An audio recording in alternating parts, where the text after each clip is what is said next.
Olá! Às vezes, uma vida que parece ser pacata, bastante corriqueira, vê uma mudança de rota desvendar muitos mistérios, mesmo que seja a passos de tartaruga. É isso que move Até que a Música Pare, longa que acaba de chegar aos cinemas. O Fazendo a Parte recebe hoje Cristiane Oliveira, diretora que fez filmes como A Mulher do Pai e A Primeira Morte de Joana. Cristiane, obrigado por aceitar nosso convite. Obrigada, Vinícius. Bem, não dá para começar perguntando o que te chamou a atenção para se voltar para a Serra Gaúcha? Bom, esse roteiro começou quando eu ouvi a história de uma amiga minha que é dessa região, a família dela é descendente desses imigrantes que vieram do norte da Itália no final do século XIX. E o fato foi o seguinte: a família ficou muito preocupada ao descobrir que o avô dela, um senhor acima de qualquer suspeita, comerciante, vendia um determinado produto sem nota fiscal. E, conversando com ela, todas as consequências e situações da família me inspiraram a escrever o roteiro. Perguntei a ela se ela topava que eu escrevesse sobre isso, ela topou. E, na verdade, foi um fato que dialogou muito com questões que eu tinha muito na época, que tem a ver com qual é o limite da nossa tolerância, né? Quando a gente olha também para esses escândalos do cenário, né, da política nacional, isso me leva a pensar sobre as nossas corrupções cotidianas, né? E fazendo um paralelo assim com a democracia, né? Se na democracia o tamanho do crime importa, será que no amor importa? Então, essas questões éticas nas relações foram que basearam a criação do roteiro de Até que a Música Pare. E como tem a questão da família muito forte, eu achei bom manter lá nessa região. É uma história que poderia se passar em qualquer lugar, mas essa cultura de origem italiana e católica tem na família um pilar muito importante. E aí eu decidi manter lá nessa região da Serra Gaúcha. Eu sou do Rio Grande do Sul, né? E essa cultura italiana, assim, mesmo tendo crescido em Porto Alegre, ela é muito presente, ela é muito forte, assim, para todos os lados. Sempre tive, né, amigos e colegas que vieram dessa região. Então, foi um universo também que eu descobri ao entrar em contato com a língua italiana, que muitos lá nessa faixa etária, quando eu fui para fazer a pesquisa para o roteiro, eu percebi que falavam, né, no cotidiano, e pensava muito nisso como um dialeto, mas não, nessa época já era uma língua reconhecida pelo IFAM como um patrimônio cultural. Então, foi toda uma troca, assim, muito rica que aconteceu, com as pessoas da região, com os atores depois que vieram para o processo, histórias pessoais deles dialogaram com o roteiro que eu já tinha escrito e alteraram também, trazendo coisas próprias para a narrativa. Então foi um processo muito assim, a várias mãos, com consultores de italiano também para me ajudar nesse processo de criar a versão para a língua, e foi muito rico. Imagino o quanto tenha sido rico, de fato, você falando do italiano especificamente, que move bastante, né? A sequência tem muitos momentos nos quais o italiano é falado, e imagino como deva ter sido uma riqueza também para você como roteirista, mas também para os atores se adaptarem. A prosódia também é bastante peculiar também, porque não é um italiano castiço, né, também, né? Isso deve ter sido um trabalho muito peculiar para você como diretora, mas também para você como roteirista também, né? Na verdade, eu convidei atores que já se apresentam em italiano num grupo chamado Misericolone, que é um grupo tradicional de Caxias, e desde os anos 80 eles trabalham muito o teatro por um olhar assim de conscientização da população do interior sobre, naquela época, por exemplo, sobre a importância do voto, sobre a importância do movimento sindical, da mobilização popular contra a ditadura cívico-militar que a gente tinha na época, né? E desde então eles fizeram várias peças, mas pouca gente conhece no país porque eles não legendam. Então, viajar com as peças fica mais difícil. A última peça que eles lançaram, agora há pouco tempo atrás, e que estão circulando com ela, já tem partes em português. Então, fica mais fácil de compreender. Mas isso fez com que o Ugo Lorenzetti, que é o protagonista, ele criou a primeira versão em italiano dos diálogos que a gente já tinha consolidado juntos.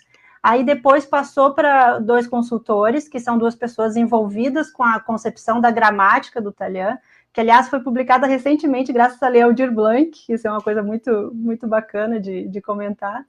E aí também me ajudaram na versão para os outros personagens. Já os secundários, os figurantes que aparecem no filme, a gente deixou que eles falassem como eles tivessem mais à vontade. Alguns falam italiano, outros falam em português, mas sempre com aquela musicalidade muito característica, né? Realmente. E falando um pouco do roteiro, né, do que você falou que te puxou para falar, né, das irregularidades também, e você mencionou também as irregularidades corriqueiras que acontecem também. É impressionante como você também colocou um pouco, traçou um pouco paralelo do que estava acontecendo, as denúncias que estavam acontecendo também na política, elas aparecem de maneira muito sutil, né, no filme, né? Por exemplo, em matérias, né? Eu comecei a escrever esse roteiro em 2011, então de lá para cá tiveram vários episódios na história nacional que poderiam se encaixar, né, com esses exemplos que vão aparecendo no filme. Mas o filme está situado depois das eleições de 2018, que para mim teve uma grande virada aí, no sentido de a evocação de Deus como justificativa de atitudes e de violências na política se tornou mais constante, né? Especialmente ali a partir de 2019, então começa a ficar muito recorrente frases como o país é laico, mas eu sou cristão, né? Então isso já é assim algo que para mim soa, né, muito violento, porque já traz em si um preconceito contra todas as outras crenças. E eu acho que a gente ter um Estado laico é uma conquista histórica muito importante que a gente tem que trabalhar, né, para manter pela igualdade, né, da nação, assim, das pessoas todas da nossa nação. E ali já estava no roteiro essa questão da corrupção, mas a evocação, né, de Deus foi algo que veio mais forte depois desse período, assim. E de fato, e também fala-se muito, mostra-se muito também como as relações afetivas, né, do filme são um pouco truncadas também, né, com o tempo se mostram muito truncadas. Sim, acho que esse é um tema que muito me interessa, né? Em todos os meus filmes, de alguma forma, a estrutura da família é algo que me toca muito, porque é um espaço em que a noção de cuidado, né, muitas vezes ultrapassa um limite e pode se tornar até uma violência, sem as pessoas perceberem, né? Então, essa vontade de cuidar também é algo que move muito a Chiara, né, a nossa protagonista, e isso também que vai fazer ela se conectar depois com a tartaruga, né, que você já citou na apresentação de alguma forma. Mas isso, é um drama familiar e a Chiara vai achar a forma dela de recuperar o amor nessa família que está balançada. Realmente, e é curiosa a maneira como ela, aos poucos, vai agindo, né, com relação ao marido, né, que quem faz é o Ugo Lorenzetti também. É impressionante como aos poucos ela vai agindo perante o marido, né, ela primeiro é apresentada, né, de maneira e aos poucos ela gradualmente vai saindo de casa também, né, a relação dela com a casa é muito curioso isso também. Ela é muito peculiar isso dela, isso que é muito interessante. Essa atuação da Cibele Tedesco é muito fascinante. A personagem descobre segredos do marido, né, que dão uma chacoalhada na relação, mas depois ele vai descobrir que ela também guarda segredos, né? Então é isso, é uma senhora que vai se revelando aos poucos, né, vai se arriscando aos poucos a enfrentar essa sensação, assim, de que as crenças dela as crenças, né, tradicionais dela não estão batendo mais, né, com os anseios contemporâneos, assim, do que ela está vivendo. E ao final, acho que tem essa questão mesmo das narrativas, né? Eu trabalho com cinema, com roteiro, né? Eu entendo como as narrativas são importantes para nós, para a gente entender melhor, né, a nossa existência. E a Chiara é uma dessas pessoas que vê na religião, né, essa base, né, para explicar, né, o seu cotidiano. E isso é que vai entrar em choque, né, quando a tartaruga chega na vida dela e um outro componente novo da família que traz novas visões de mundo, assim. Sim, de fato. E você apresenta a Cibele Tedesco, né? Cibele que para minha surpresa, ela não é italiana, ela é uma atriz de Veranópolis, né? Ela é muito familiarizada também, né, com o italiano, ela se familiarizou de maneira natural com o italiano. Sim, todos esses atores, eles cresceram em famílias que falavam italiano e os mais velhos também ainda falam. Dependendo da região, na época da Segunda Guerra, se viveu uma proibição, né, de falar. No Brasil foi proibido falar italiano, alemão, japonês, né, por conta dos países que estavam em guerra. Getúlio proibiu, então essa língua foi um pouco marginalizada em alguns lugares. Caxias foi um lugar assim, que existia um rigor, uma perseguição para que não se falasse. Então, algumas famílias foram muito impactadas por isso, e se criou uma sensação de vergonha também, assim, de ser colono, entre aspas, né? Até a expressão colono virou uma coisa pejorativa, de pessoas, né, da capital usando isso para falar de uma forma como se a pessoa fosse de uma cultura menor ou algo assim. Então, o Grupo Misericolone e outros autores de livros e contos, poesias, enfim, músicas, fizeram todo um trabalho de recuperação dessa língua, né, tiveram, antes da gramática que eu mencionei, a produção de um dicionário italiano. Então, tudo isso vai recuperando aos poucos o orgulho de se falar a língua, e a Cibele, ela já é daquela turma que se policiou para ir estudar, né, e ocultar um pouco o sotaque. Então, quando ela reencontra o Misericolone, ela entra em contato de novo com essa língua, né? E eu conheço ela depois disso, quando ela já estava trabalhando no Misery. Mas, a princípio, ela estava me indicando pessoas para o elenco, porque ela é musicista, ela é maestra, né? Ela rege coros, corais, então ela conhece muita gente na terceira idade. E aí, de tanto vê-la nas reuniões que a gente fazia online, eu pensei, por que não ela? Aí a convidei para participar e ela topou, e para ela foi muito fácil, assim, pegar uma sonoridade que está nela, apesar dela ter o português como a língua cotidiana.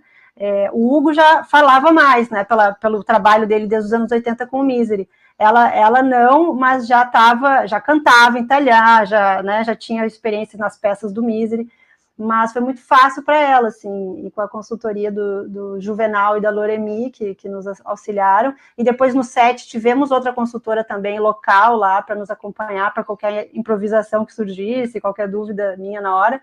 A Maria Inês, com esse trio, a gente conseguiu também criar uma unidade de família. Essa era a nossa preocupação também. Por quê? Porque dependendo de qual região a família veio, pode ter vindo do Vêneto, da Lombardia, isso muda um pouquinho o acento, isso muda um pouquinho a grafia de algumas palavras. Então, a gente queria que o Alfredo e a Chiara, os nossos personagens no filme, parecessem ser dessa mesma origem, dessa mesma comunidade, dessa mesma família. E aí a gente teve esse cuidado nesse desenho do talhã para que eles falassem um mesmo talhã. Nossa, imagino como deva ter sido para vocês também prazeroso esse trabalho. Sim, sim, foi um processo de muito aprendizado, e é muito lindo isso, de pensar que essa gramática, que é recente, ela é uma gramática inclusiva, ou seja, ela aceita grafias diferentes, ela cita lá que essa palavra poderia ser escrita de um jeito ou de outro, e se aceita, né? Por isso que a gente diz que é uma gramática inclusiva, muito, muito legal. De fato. Vocês, o filme foi bastante reconhecido também em Gramado também, né? Ele recebeu prêmios não só o filme, mas o filme também, e também a própria Cibele recebeu um Kikito também em Gramado. como isso foi recebido por vocês? Eu imagino que não tenha faltado euforia, né?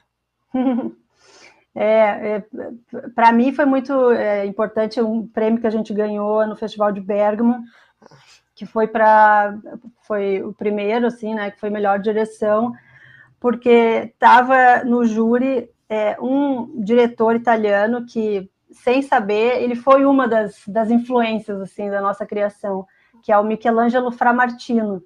Ele fez um filme chamado Il Dono, que por acaso eu mostrei durante a preparação para os atores. Ele fez um outro filme chamado As Quatro Voltas, que eu por acaso mostrei também para a direção de arte, dentre outros, né, dentre as nossas conversas. E aí deu essa coincidência que ele estava lá no júri e eu não estava no momento da cerimônia, mas a Cibele e o Hugo estavam e ela recebeu o prêmio por mim, né, das mãos deles, e ele leu um texto super bonito sobre o filme, assim, então, de alguma forma, o nosso cinema se conectou. E depois a Cibele não estava em Gramado na hora da cerimônia, quando eu daí pude receber o prêmio por ela. Então foi uma troca aí de comemorações.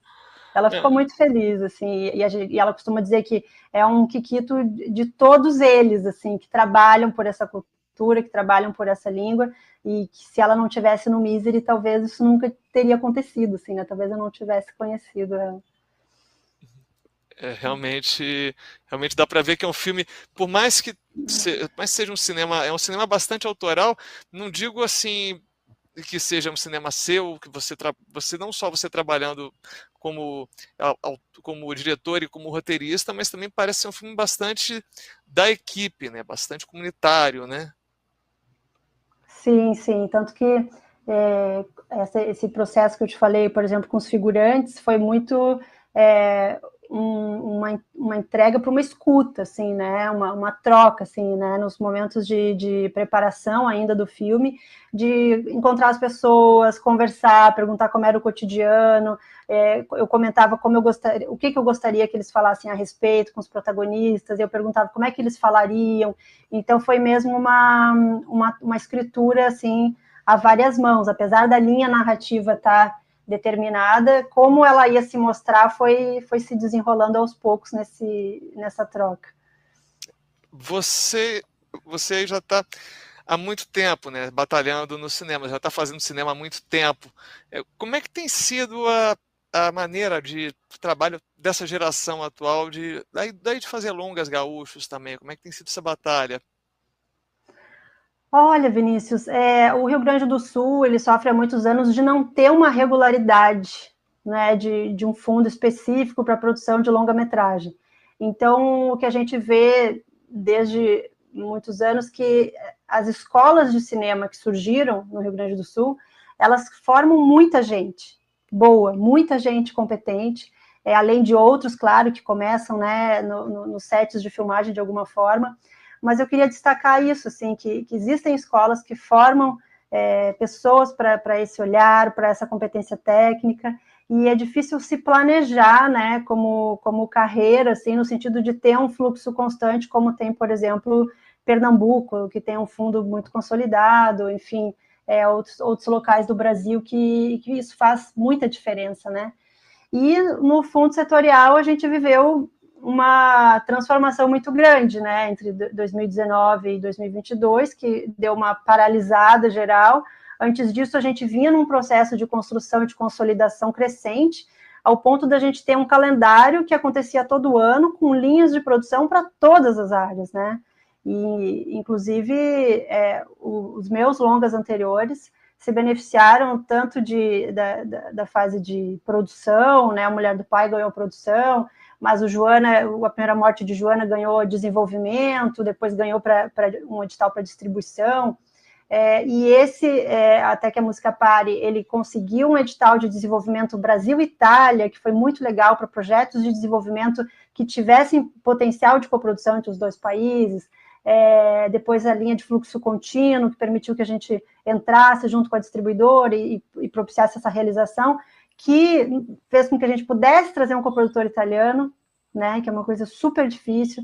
Aí ele conseguiu levantar fundos lá no Ministério da Cultura italiano.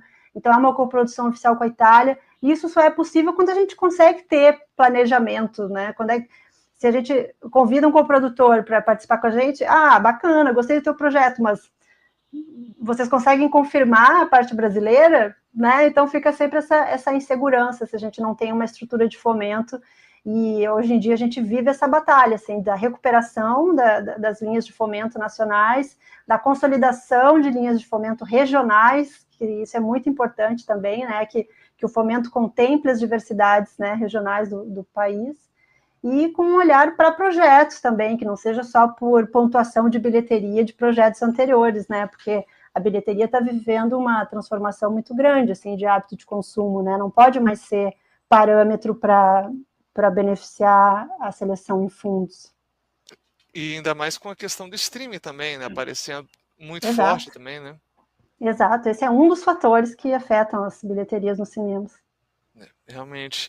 E imagina você agora lançando mais um filme, o filme chegando aos cinemas, né? Chegou já aqui no Rio de Janeiro, onde eu moro também, e como é que tem sido a distribuição dele também aí no Rio Grande do Sul e também em outras capitais também, né?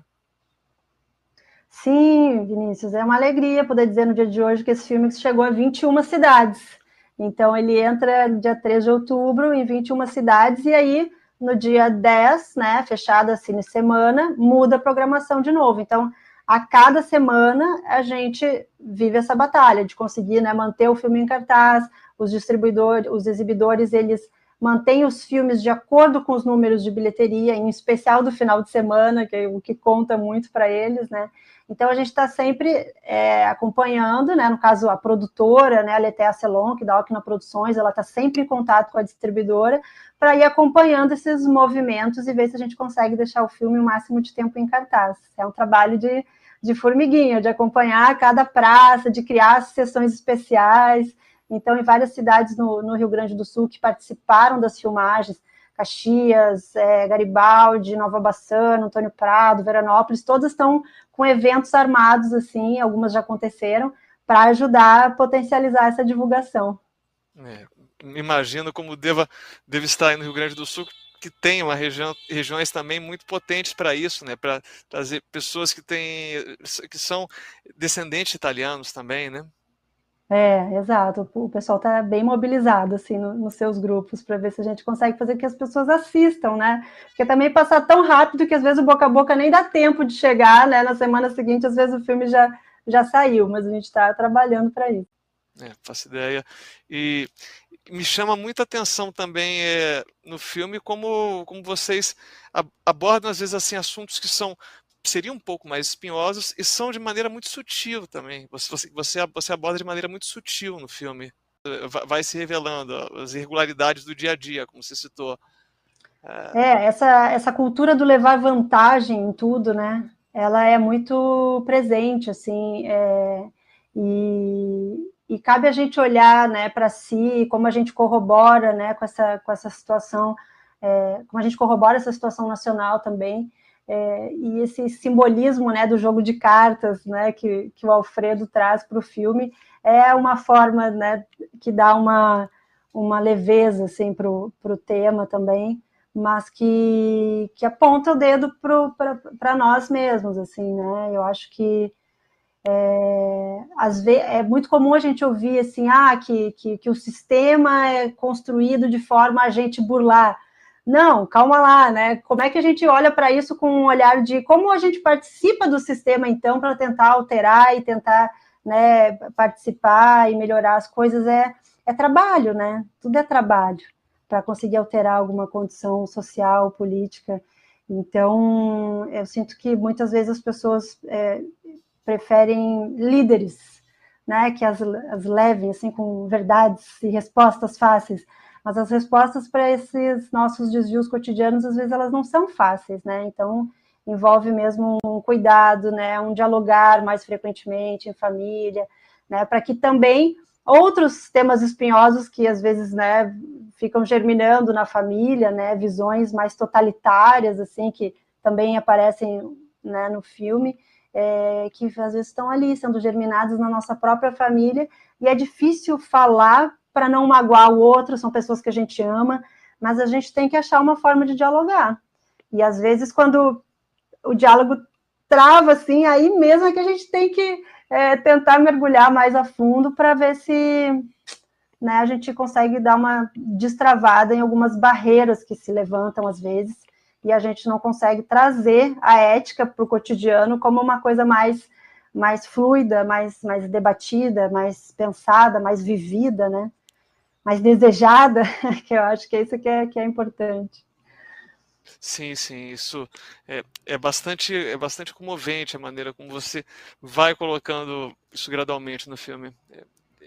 É realmente Obrigada. muito impactante. Bom, Cristiane, muito obrigado pela atenção, muito obrigado pela gentileza de ter atendido aqui Fazendo a Parte. Imagina, obrigada a vocês pelo espaço. O cinema nacional precisa muito dessa divulgação.